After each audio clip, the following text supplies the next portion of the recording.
NEWS.MC on Monaco Info is brought to you by Monaco Legend Properties.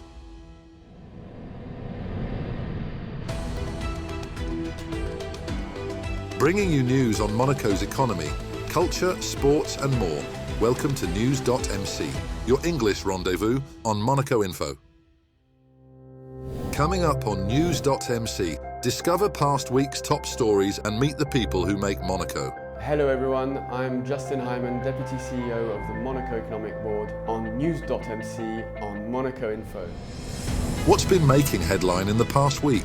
On April the 3rd, Monaco's National Council adopted 3 key bills aimed at strengthening the Principality's economic and social foundations.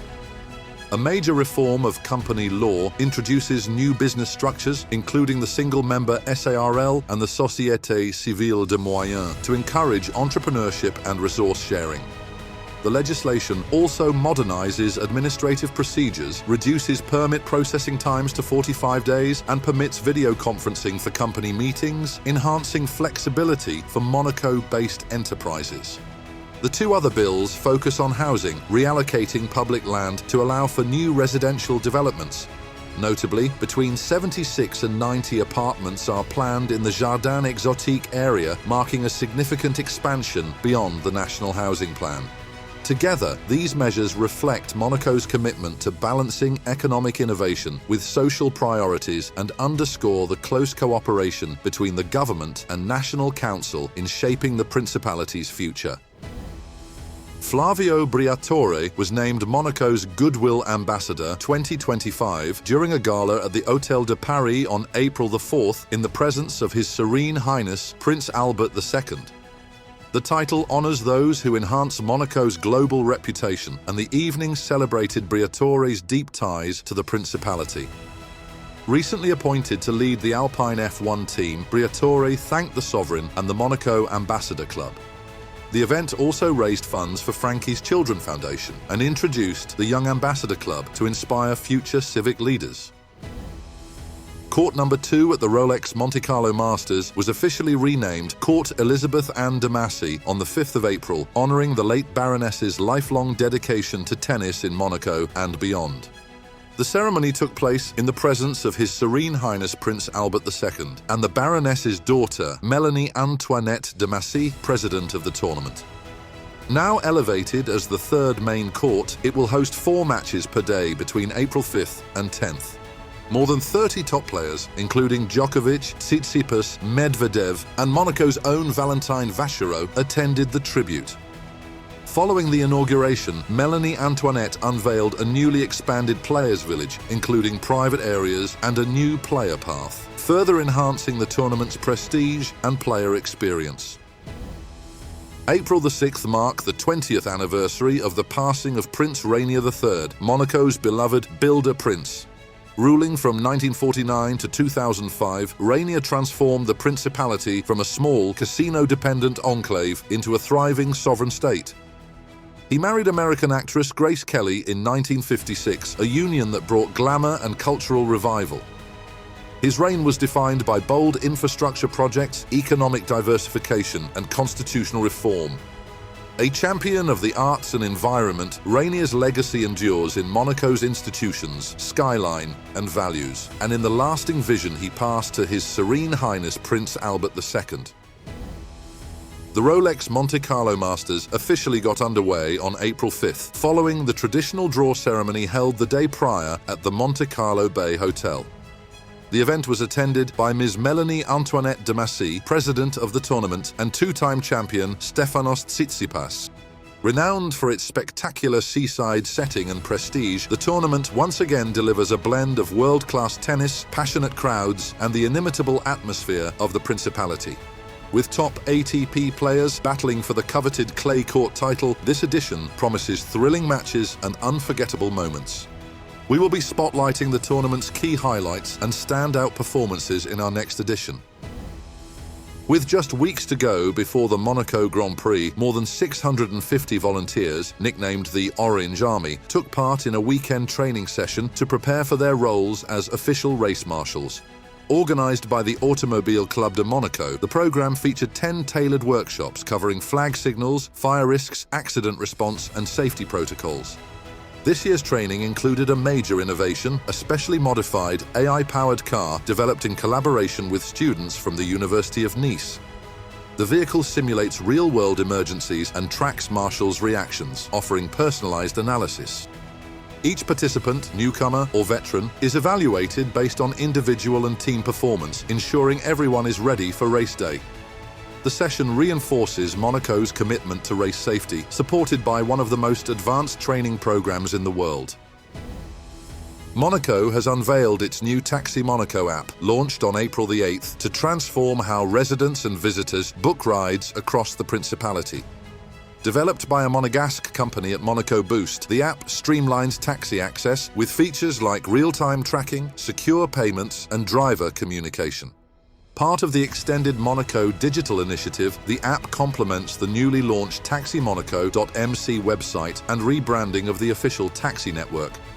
The app enhances visibility and professional standards, offering a smooth, tech-driven experience just in time for Monaco's busy summer season and international events. The Roca Team clinched a hard-fought win over Asvel 78-83 on the evening of Thursday, April 10th, securing 4th place and home court advantage for the EuroLeague playoffs. Despite Asvel being out of contention, they didn't make it easy for Monaco, who had to rely on near-perfect free-throw shooting in the final moments, going 30 for 37 overall, including clutch performances from Jordan Lloyd and Mike James. Next up, our exclusive interview with the personalities making the Principality. Hello everyone, I'm Justin Hyman, Deputy CEO of the Monaco Economic Board, the MEB. The Monaco Economic Board is the entity in charge of promoting the economy of the Principality. As of today, we're quite proud to say that we have over 650 companies registered within our chamber. We like to think that we are the link to company CEOs, C-level executives meeting each other within the Principality. So the Chamber of Commerce nationally is really here to promote synergies between the companies so that the companies can work together. And another aspect that we also like to promote when we're abroad, beyond what I just said, is the sustainability factor. The economic development strategy has therefore two legs, the environmental transition as well as digital transition. So yes, that's another aspect as well that's key nowadays, is to talk about the sustainability, especially to the younger generations. I was very lucky to come in the 90s to Monaco and was educated at Collège Charles III and Lycée Albert I before going on in higher education to the UK, Sussex University and the London School of Economics, as well as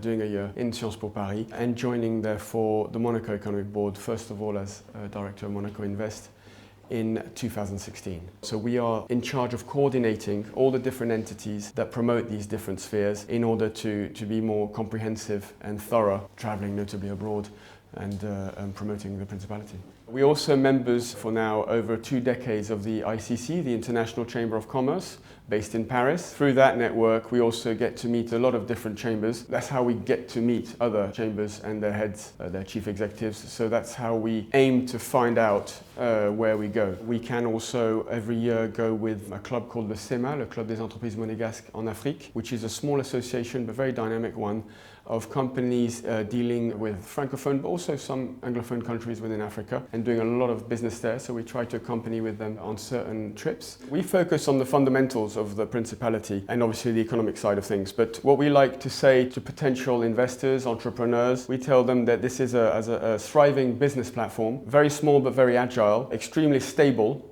both in its economy but also in its politics, extremely secure. We have the chance of having the same reigning family, the Grimaldi family, for over 7 centuries, and we therefore have a very clear plan of what the future holds. So for an entrepreneur looking to develop his business, Monaco is an ideal location to set up in. We also obviously have the International University of Monaco, which has now even increased very highly its standards, and all these new schools have brought some very exciting new staff and give Monaco the opportunity to offer very good education also to these families that we wish to anchor in the Principality on the long term. We are a Chamber of Commerce, but we're also an investment promotion agency, which is the part of Invest in Monaco. So we not only try to promote our members and engage in international affairs and opportunities, the outbound investment side of things, but we're also here to attract investment from abroad, the inbound investment side of things. It's quite unique actually, because often in most countries those two parts are separate, but in Monaco we've made a one-stop shop, including both the Chamber of Commerce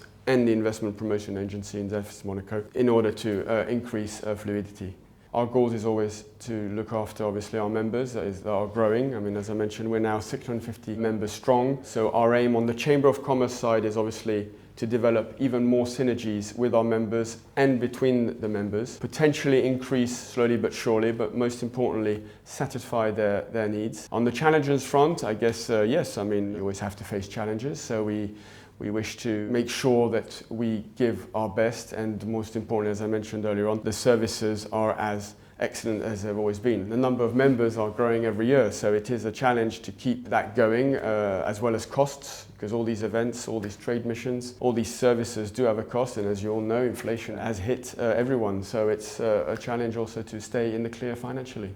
The main thing is with the grey list, because many countries have been on this list, which only means there is more checks done, there's no sanctions. But for us at the MEB, no, it's business as usual, and we're going to continue helping our members grow, exchange with each other and go international, and also continue promoting the Principality to attract new talent, new investors and new entrepreneurs. When we promote Monaco abroad, the main thing is to convince the people of what is going on here. They can't believe their ears that we have a university within the Principality. They wouldn't know that we have a thriving economy. They often have a very strong misconception about the Principality, especially on the economic side. For a lot of these people, Monaco is just a seaside destination where you can spend a few weeks in the year, but it's really not the case. You can really create thriving in an international cosmopolitan city and be very accessible with the airport nearby to the rest of Europe, but beyond, as you know. That's all for today. Thank you for watching NEWS.MC, your English rendezvous on Monaco Info. Discover the full interview and more stories on our websites, NEWS.MC and MonacoInfo.com. Next week, we will receive Anthony Alberti, also known as Mr. One Tees. This show is intended to provide a summary of the past week's top stories for the English-speaking audience. For daily and real-time news updates in English, please visit NEWS.MC and subscribe to our free daily newsletter. For French news, visit MonacoInfo.com. This show was brought to you by Monaco Legend Properties.